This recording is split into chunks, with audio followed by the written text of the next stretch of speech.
The street festival downtown was packed, music thumping, food stalls sizzling, and crowds flooding every walkway.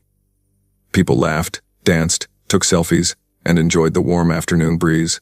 In the middle of this lively chaos walked a large man in a black hoodie, sunglasses, and boots. Calm, silent, and moving with a confidence that made some people subtly step aside. That man was Seagal. But no one recognized him dressed like this, not even the two rookie cops patrolling the festival for suspicious behavior. Officer Lane tapped his partner and pointed. "See that guy? The big one with the hood? He's not following the crowd flow. Looks like trouble."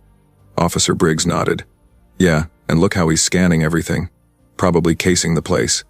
What they called casing was actually just Steven doing what he always did, observing, assessing, reading body language like a book. Years of discipline made it natural. He paused near a food stall, checking his phone briefly. That's when they moved in. "Hey, you!" Officer Lane barked, loudly enough for people nearby to stop and look. "Step aside, now." Steven glanced up slowly, confused. "Is there a problem, officers?" Briggs circled around him, sizing him up like he was a threat.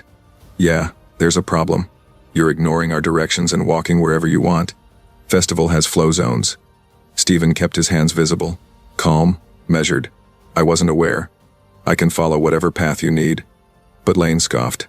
"Oh, now he's cooperating. Funny how that works once we show up." People in the crowd exchanged uncomfortable looks. A woman whispered, "Why are they pressing him? He's just standing there." Steven stayed composed. "Officers, I'm only here to enjoy the festival. There's no need for hostility." That made Briggs raise an eyebrow. "Hostility? Look, buddy, just show ID and don't make this complicated." Steven reached slowly toward his pocket. "No sudden moves," Lane snapped, hand already moving toward his taser. Steven froze, lifting his hand slightly. "I'm just getting my ID." But the tone was already set. They weren't listening. They weren't observing. They were assuming. A few phones came out, recording. The crowd felt the tension forming like a storm cloud. They had no idea who they were dealing with. And in the next few minutes, these officers were about to make the biggest mistake of their careers. What happened next shocked everyone watching. The tension at the festival shifted like a sudden change in weather. A moment ago, people were laughing and eating fried noodles from paper trays. Now, they were forming a loose circle around a man who stood calm as a stone, and two officers who seemed determined to turn calm into conflict. Officer Briggs stepped closer, his chest puffed out. "I said show your ID. Why are you taking so long?" Seagal didn't move. His hands were still raised slightly to avoid any misunderstanding. His voice remained steady. "You yelled, 'No sudden moves.' I'm just following your instructions." His tone was polite, but firm enough that a few people nodded in approval. Officer Lane didn't like that. "You think you're funny?" Lane snapped. "You want to play smart? We deal with guys like you every day." Steven inhaled slowly. "I assure you, gentlemen, you've never dealt with someone like me." Briggs smirked. "Oh yeah? And who are you supposed to be? Some wannabe action star?" A few teenagers in the crowd giggled nervously. Steven kept his expression unreadable. "I'm just here to enjoy the festival." But that answer wasn't good enough for these officers. Lane stepped forward until he was inches from Steven's face. "You're here to cause problems. That's what you're here for. Big guy like you always thinks he can do whatever he wants." Steven tilted his head slightly, studying the officer's posture, hands, breathing. He could see the adrenaline, the insecurity, the ego. He'd trained in reading people for 3 decades. It wasn't hard. "Officers," Steven said, "there's no need to escalate this. You asked for ID, and I'm trying to give it to you." Lane scoffed loudly. "Trying? You're stalling, probably hiding something." Briggs chimed in. "Yeah, empty your pockets." Slowly, Steven blinked. "You want me to reach into my pockets? After you told me not to move?"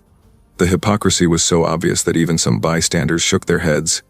A young man recording whispered, "Man, these cops are looking for trouble." A woman added, "This is why people don't trust them anymore."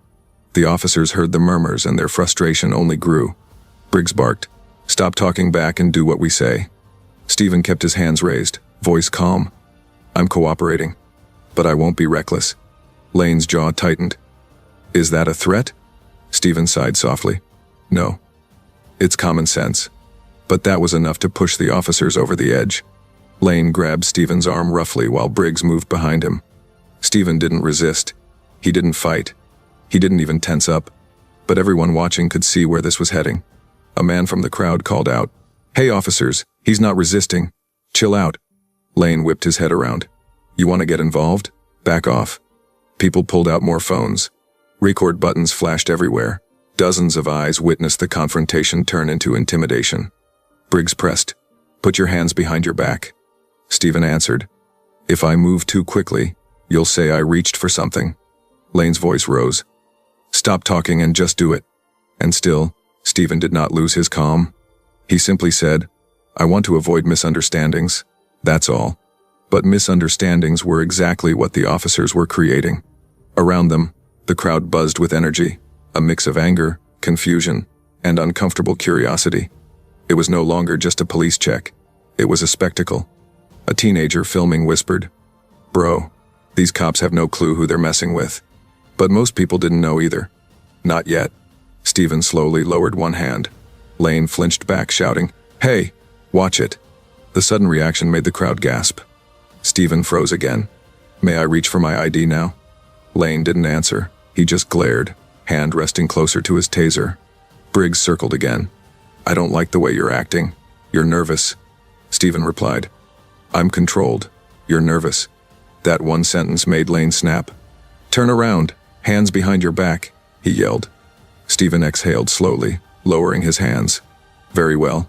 But inside, he knew this wasn't going to end with simple handcuffs. These officers had already convinced themselves he was a threat no matter what he did. He turned. Slowly, calmly, but Lane grabbed him aggressively, twisting his arm. Briggs seized his shoulder, pushing him forward. People shouted, "He's not resisting. Leave the guy alone." "Bro, what are you doing?" The officers ignored all of it.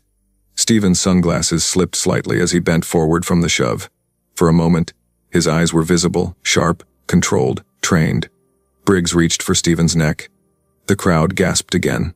The situation was seconds away from something dangerous. And still, Stephen remained calm, repeating quietly, "Gentlemen, you really don't want to do this." They didn't believe him. But the world would soon find out exactly why he said those words. Have you ever seen officers abuse their power? Comment below. Also, tell us which country and city you're watching this story from. The air around the scene felt electric, charged with tension thick enough to taste. People stopped eating, stopped walking, stopped talking. Every eye in the festival was fixed on one moment, one mistake unfolding in slow motion. And in the middle of it all stood Steven Seagal, still calm. Officer Briggs tightened his grip on Stephen's shoulder, fingers digging into the thick fabric of the hoodie. Lane positioned himself behind Stephen, breathing hard like someone preparing for a fight he wasn't trained for. "Hands behind your back." Lane barked again, but his voice cracked not with authority, but with frustration. Stephen turned slightly, speaking in that same, steady, controlled tone. "Officer, if you allow me to explain, this doesn't need to escalate." Lane snapped, "Stop talking." Before Stephen could respond, Briggs shoved him forward. Stephen's foot caught the ground, but he didn't lose balance. He was too centered for that, years of martial arts grounding him like a mountain. Still, the cops thought he was resisting. Lane lunged forward, wrapping his arm around Stephen's neck. The crowd screamed, "Hey, what the hell? He's not resisting. Get your hands off him." Phones shot up everywhere, capturing every angle. The festival noise faded. The only sounds were Lane's grunts, Briggs shouting commands, and the rising panic of witnesses. But Stephen did not fight back. He didn't raise a hand. He didn't twist away. He didn't even tense his muscles. He simply stood there as Lane's forearm locked around his throat. Briggs yelled, "Take him down, take him down." Lane tried. Hard. But Steven Seagal wasn't moving. Lane's arm flexed, veins straining as he tried to drag Stephen backward. But to him it felt like trying to choke out a statue, unmoving, unshakable. Stephen's voice came out calm, almost too calm for a man in a chokehold. "Officer, I advise you to release me. You're making a very serious mistake." Lane snarled. "Oh, tough guy, huh? Resisting arrest." "He's not resisting," someone shouted. Lane ignored it, tightening the choke. Briggs grabbed Stephen's wrist, trying to wrench it behind his back. Stephen didn't budge. Instead, He simply lowered his chin slightly, relaxing his shoulders in a way only a trained fighter would recognize, protecting his neck without counterattacking. Briggs hissed. "Why isn't he going down?" Lane growled. "Put more pressure." The crowd gasped as Lane squeezed harder. 2 women covered their mouths. A teenager cursed under his breath. An elderly man shook his head, muttering, "Those boys don't know who they're messing with." Stephen spoke again, voice still steady despite the chokehold. "I'm giving you one last warning. Let me go. You're crossing a line you can't uncross." Lane spat. "Shut up." Briggs reached for his taser. That was when the entire crowd lost it. "No, don't tase him. He's not fighting you." "Stop, man, stop." Briggs hesitated not because he realized he was wrong, but because the phones pointed at him suddenly felt like weapons aimed at his career. "Lane, maybe we should—" Lane interrupted. "No, he's resisting. I'm taking him down." With that, Lane pushed all his weight forward, dragging Stephen into a forced knee drop. But Stephen simply bent slightly, absorbing the push with controlled precision. It was like trying to tip over a tree with a rope. Lane's eyes widened. "What the hell?" Stephen softly said. "Sir, I am not your enemy." Briggs stepped back, frustrated and embarrassed. "Dude, why won't he just go down?" Someone from the crowd yelled. "Because he's freaking Steven Seagal." Heads turned. The officers froze. Lane blinked, confused. "Steven who?" The teen shouted again, louder. "Steven Seagal. The guy you're choking is literally Steven Seagal." People gasped. A few mouths dropped open. Someone squeaked a nervous laugh. But Lane didn't believe it. He tightened the choke. "You think a movie star scares me?" he sneered. Stephen exhaled slowly. "Officer, I am not just a movie star." Briggs scoffed. "What? You think you're some secret agent?" Stephen didn't answer. He didn't have to, because the truth was seconds from exploding. The tension in the air grew so sharp it felt like it could cut skin. Lane pulled harder. The chokehold deepened. Stephen lowered his voice, almost whispering, "You're about to regret this." Silence. Then, click. A badge slipped out from Stephen's hoodie pocket. It hit the ground with a metallic tap. A bystander picked it up, and the moment he read it, his face turned white. He held the badge up high, shouting, "Oh my God, he's the FBI director." The entire crowd screamed. Lane's arm loosened instantly. Briggs stumbled backward like he'd seen a ghost. Phones zoomed in, people shouted, panic exploded, and Stephen calmly straightened his jacket. This wasn't just a mistake. This was career-ending, and the officers knew it. If you were standing there, would you step in or stay quiet? Tell us in the comments.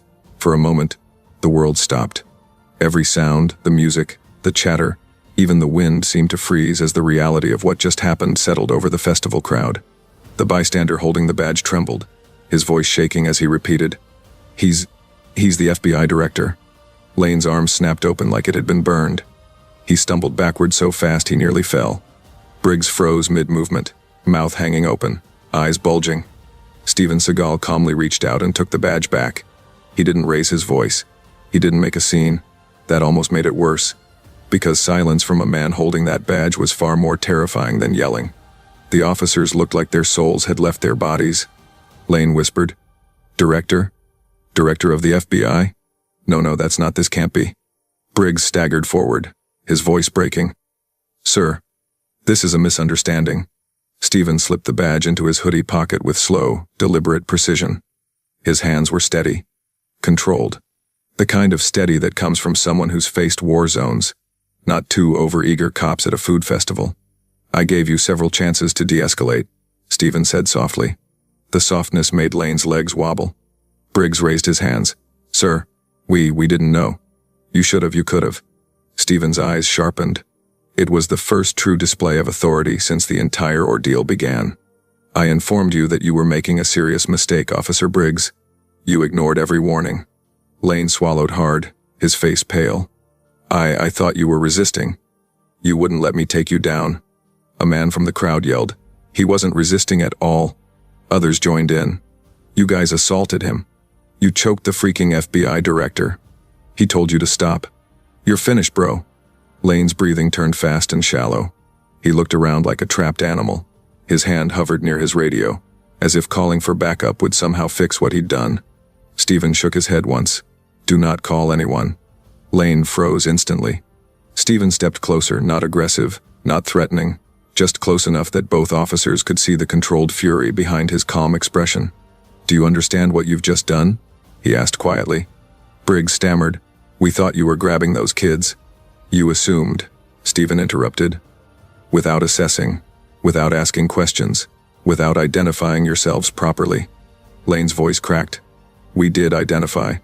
No, Stephen corrected. You barked orders. You escalated. And then you attacked a citizen who posed zero threat. Briggs rubbed the back of his neck. Sir, we had no idea it was you. Stephen's eyes narrowed. Your behavior would still be unacceptable even if I were a high school janitor.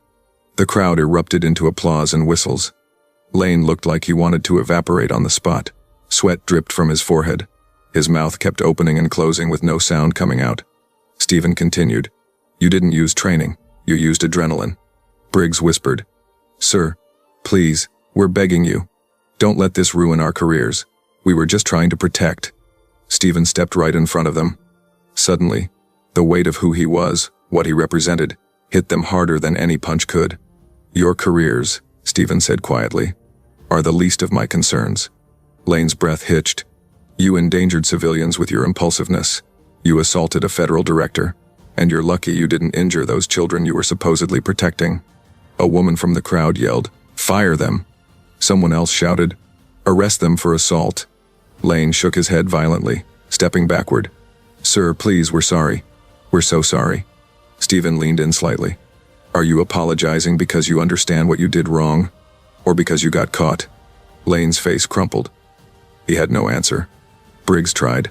Sir, we were trying to be vigilant. And yet, Stephen said, you failed at the simplest part of your job. His voice hardened. Observation. Lane flinched. Stephen continued. You saw a man talking to children at a public festival. You assumed danger. You created a threat where none existed. And when confronted with confusion, you responded with force. Briggs looked like he hadn't breathed in minutes. What happens now? The crowd leaned in, phones up, hands shaking, waiting for the verdict. Stephen sighed, long and controlled. He glanced around at the terrified children now huddled behind their parents. He looked at the bystanders, still capturing everything on camera. He looked at the officers last. What happens now? Stephen said. Depends on your honesty. Lane blinked rapidly. Honesty? Tell the truth, Stephen said. Exactly what you did. Exactly why. And accept the consequences. Lane's voice cracked. We were wrong. We panicked. We overreacted. Briggs nodded furiously. Yes, sir. We weren't thinking straight. We're sorry. Stephen paused. The crowd held its collective breath. Then he said quietly, You will file a full report, and I will review it myself. Lane nearly collapsed. Briggs let out a sound like a dying animal. Stephen turned to the crowd. Thank you for intervening. Thank you for speaking up. Cheers erupted. The two officers stood frozen like prisoners waiting for a verdict.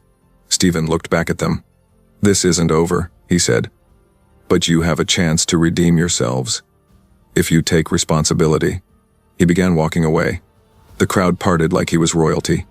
The officers stared after him, pale and trembling. And the festival buzzed with one question, whispered from every direction. What would you have done if you were standing there? The walk back to the command tent felt like the longest walk of Lane and Briggs's lives. Every step was heavy. Every breath shaky. Every pair of eyes in the festival seemed to follow them. Because the crowd knew. Everyone knew. They hadn't just tackled a random guy. They'd assaulted the director of the FBI. And now they were marching toward the tent like soldiers returning from a lost battle. Inside, the temporary command post buzzed with activity radio chatter, security screens blinking, supervisors checking patrol routes. It was supposed to be a normal event shift. But the moment Lieutenant Harris saw the state of his officers' uniforms wrinkled, faces pale, Lane's hands still trembling, his eyebrows shot up. What the hell happened to you two? He demanded. Lane swallowed hard. Sir, we need to file an incident report. Briggs cleared his throat, voice croaking. Immediately. Harris frowned. What incident? You two were assigned to crowd flow and... He stopped mid-sentence when he noticed the smear on Lane's collar, the faint imprint of fingers from where Stephen had broken the chokehold. Harris stiffened. Did you get into an altercation? Lane nodded, staring at the ground. With who? Briggs whispered. Director Steven Seagal. The tent went dead silent. Someone dropped a clipboard. A radio operator stopped mid-sentence. Harris blinked once, then twice. And then red-faced, furious, he hissed, "You're joking. Tell me you're joking." Lane shook his head. "Sir." "It was him," Briggs added, barely audible. "We didn't know." Harris grabbed both of them by the arms and dragged them to the back table. "Sit, now." They sat like scolded schoolchildren. Harris leaned forward, speaking through clenched teeth. "Tell me everything." Lane's voice cracked. "We saw him talking to some kids. We thought maybe he was trying to lure them." Briggs nodded meekly. "We thought we were preventing something." Harris's jaw tightened. "So you approached him?" Lane's face turned ashy. "We didn't really approach. We kind of engaged." Briggs corrected him. "We grabbed him." Harris stared at them in disbelief. "You grabbed a civilian without cause?" Lane whispered. "He wasn't compliant." "He wasn't non-compliant," Briggs corrected quickly. "He was just calm." Lane put his face in his hands. "We mistook calm for resistance." Harris exhaled sharply and rubbed his temples. "And then?" Lane's voice grew quieter. "We tried to restrain him." Harris slammed his palm on the table. "You attacked the director of the FBI?" Briggs flinched so hard his chair squeaked. "We didn't know." Lane added. "He didn't announce himself at first." Harris glared. "He doesn't have to announce himself, he's not a suspect." The entire tent was silent, watching the meltdown unfold. Harris leaned forward. "You understand this is beyond a simple mistake. This is a national-level incident. This will go to Washington." Lane nodded, tearful. "Sir?" "He told us to file a full report." Harris froze. "He told you, personally?" Briggs nodded. "Yes, sir. And he said he'll review it himself." Harris closed his eyes like the world was ending. "Start writing," he ordered. "Now." Lane and Briggs picked up the incident forms with trembling hands. Every word felt heavier than the last. Observed suspicious behavior. Engaged subject. Subject advised compliance. Misinterpreted actions. Applied restraint. Subject identified himself as. Lane couldn't bring himself to write the final line. Briggs whispered, "We have to. He told us to." Lane shut his eyes and wrote it. Director, Federal Bureau of Investigation. When the reports were done, Harris read them. His face a mix of disgust, disbelief, and exhaustion. "You two realize," he said coldly, "this could end your careers." Lane nodded, defeated. Briggs stared at the table, hollow-eyed. Harris took a long breath. "But the director gave you a chance. He didn't have you arrested. He didn't file charges on the spot." Lane whispered. "Why do you think he did that?" Before Harris could answer, a voice came from the tent's entrance. "Because he's giving you something rare." Everyone turned. Steven Seagal stood there, badge concealed, arms folded, presence commanding, without a single ounce of aggression. Lane and Briggs froze. Harris shot to attention. "Director, sir, we had no idea you were coming here." "I'm not here as director," Steven said. "I'm here as a citizen. And as a witness." He stepped closer. Lane almost slid under the table. Briggs's breathing went uneven. Steven placed the reports on the table. "I've read enough of these in my life to know when someone is lying," he said softly. "You told the truth." Lane blinked in surprise. Briggs's shoulders slumped with relief. "But don't mistake my leniency for approval." Steven's voice hardened, not loud, but sharp enough to cut any remaining denial out of them. "You acted recklessly. You misread the situation, and you escalated something that never needed escalation." Lane nodded quickly. "We understand, sir." Briggs whispered, "We're sorry." "Truly?" Steven looked at them both. "You'll undergo retraining. You'll be monitored. And your supervisors will evaluate your fitness for duty." Harris nodded in agreement. "But I'm giving you this chance," Steven added, "because accountability means more when it comes from within." Lane stared at him, stunned. "You're giving us a chance?" Steven nodded once. "You stumbled," he said. "Now prove you can stand." He turned toward the exit. Lane and Briggs watched him go, awe, fear, and respect swirling in their eyes. And outside the tent, the crowd erupted when they saw him again recording, cheering, sharing the moment. Because the world was about to see what really happened. And Judgment Day was coming. The moment Stephen stepped out of the command tent, dozens of phones swung toward him. People surged forward, not in chaos, but with a kind of electric anticipation. The air vibrated. Everyone knew something massive had just happened. A young man in the crowd whispered to his friend, "Dude, that's Steven Seagal." Like, the Steven Seagal. Another added, "Bro, he's not just a movie guy anymore, he's the FBI director. This is huge." Within minutes, the first clips hit social media. One showed the officers grabbing Steven. Another captured Lane shouting as he applied the chokehold. Another filmed Steven flipping Briggs with a single controlled movement. And another, shaky but powerful, caught the moment the badge was revealed. Every clip had one thing in common. People screaming in disbelief. Comments exploded instantly. They attacked who? No way, they assaulted the FBI director. Steven Seagal handled that with pure calm. These officers are done. This is why training matters. Within 10 minutes, the videos had thousands of views. Within 30, they had hundreds of thousands. By the 1-hour mark, the name Steven Seagal was trending on every platform. Inside the festival, Steven felt the shift happening. His phone buzzed non-stop calls, messages, alerts, all from Washington. But he ignored them for the moment. Instead, he turned to the crowd and spoke, not loudly, not theatrically, just honestly. "No one should be judged by appearance," he said. "And no one should use authority without responsibility." People nodded, clapped, even shouted in agreement. Someone yelled, "You handled it like a real leader." Steven simply smiled once and walked away. But the world wasn't done with the story. Not even close. By evening, major news networks had picked it up. Anchors spoke with urgency, showing still frames from the viral footage. Experts debated police escalation. Commentators argued about training, profiling, and the need for reform. Panels discussed what the officers should have done. Former agents talked about Steven's restraint. Politicians called for investigations. And through it all, the footage kept circulating. Back at the local precinct, Lane and Briggs sat in a small office with the blinds drawn. Their phones had been confiscated to control the situation. Both men looked like they hadn't slept in days, even though only a few hours had passed. Lane stared at the wall, his voice hollow. "We're on every channel." Briggs's hands shook as he buried his face. I didn't think it would blow up like this. Millions of views. Millions." The door opened. Lieutenant Harris stepped in, tension in his shoulders. Both officers shot up instantly. "Sit," Harris said, voice tired. They sat. "There's been contact from Washington," he said. "The deputy director wants a full briefing." Lane's heart dropped into his stomach. "Washington saw it?" Harris nodded. Everyone saw it. The room fell silent. Briggs whispered, "Are we fired?" Harris hesitated. "Not yet. Director Seagal's response is the reason why." Lane blinked.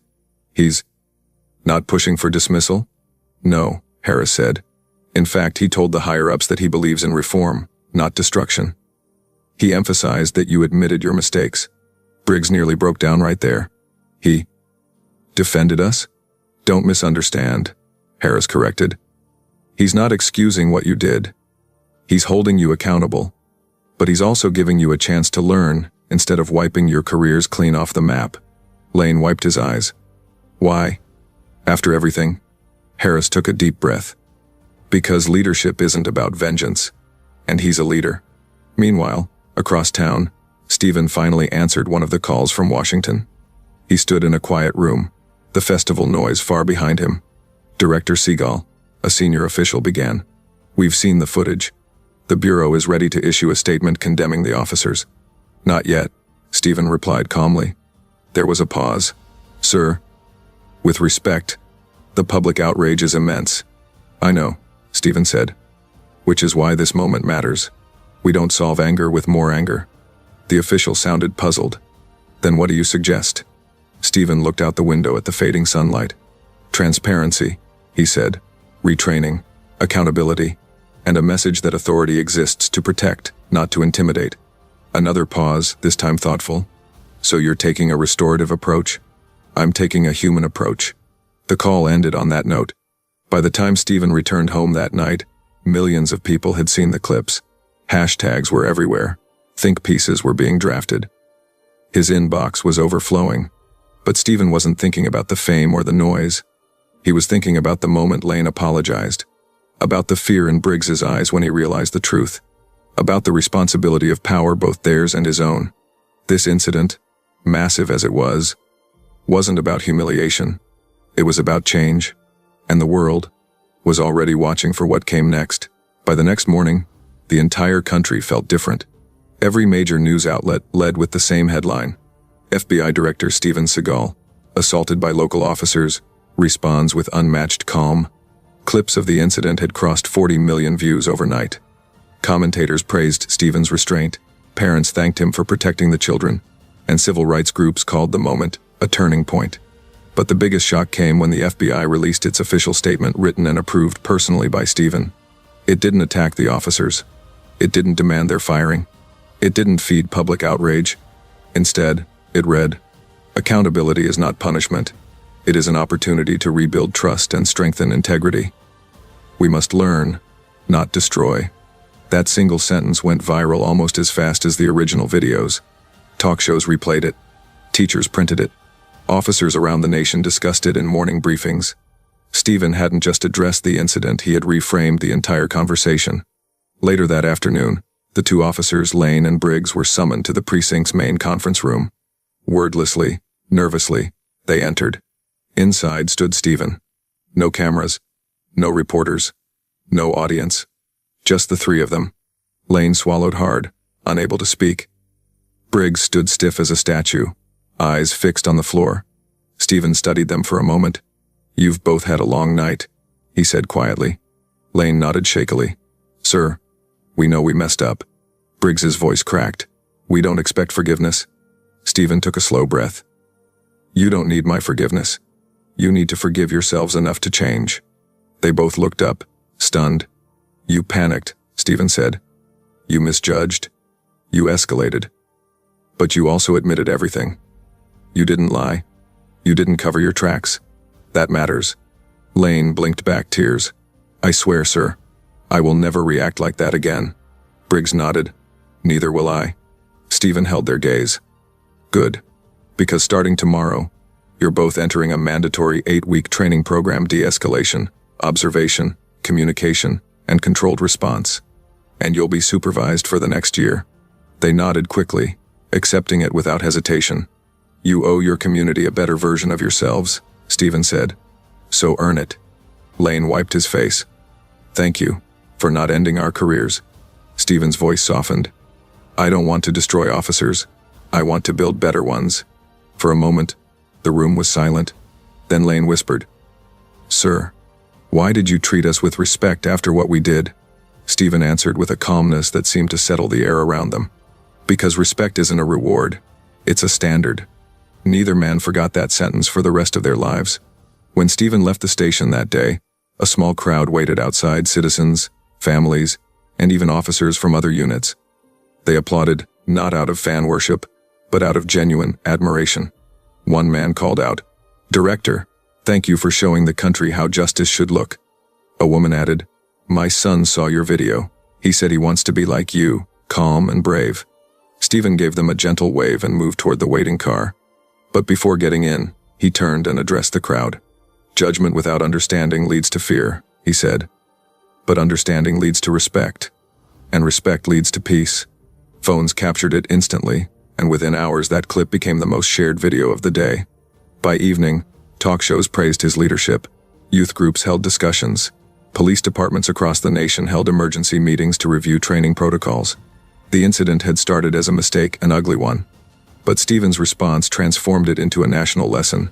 Not about strength, not about fame, but about humility, courage, and restraint. In the final wave of online reactions, one comment stood out among millions. "Real power is staying calm when you have every right to be furious." Steven never commented on the viral fame. He didn't care about the spotlight. All he cared about was the hope that maybe, just maybe, the next officer in the same situation would see a citizen, not a threat. And that one shift in perspective could save a life.